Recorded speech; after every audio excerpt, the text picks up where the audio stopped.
Istorya ni Jose Rizal. Si Jose Rizal ay isang bayani ng Pilipinas na ipinanganak noong Hunyo 19, 1861 sa Calamba, Laguna.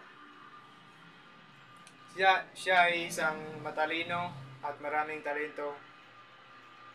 Isa siyang manunulat na doktor at aktivista na mahal ang kanyang bayan.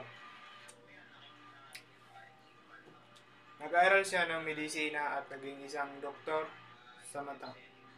Habang nasa Europe siya, sumulat siya ng dalawang importanteng libro.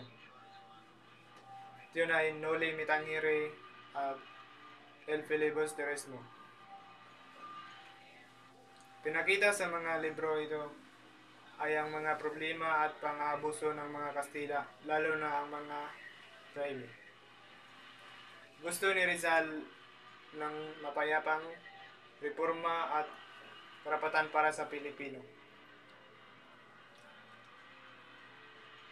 Hindi siya naniwala daw para makamit ang kalayaan.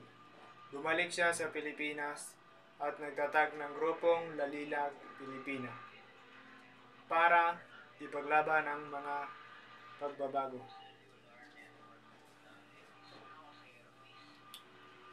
Dahil sa kanyang mga ideya at sulatin, tinuri siyang panganib ng mga Kastila.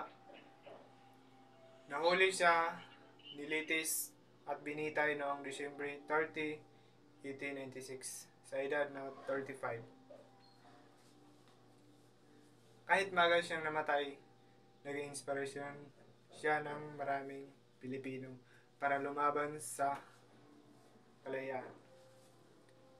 Siya ang tinatagang pambansang bayani ng Pilipinas dahil sa kanyang tapang at talino at pagmamahal sa bayan.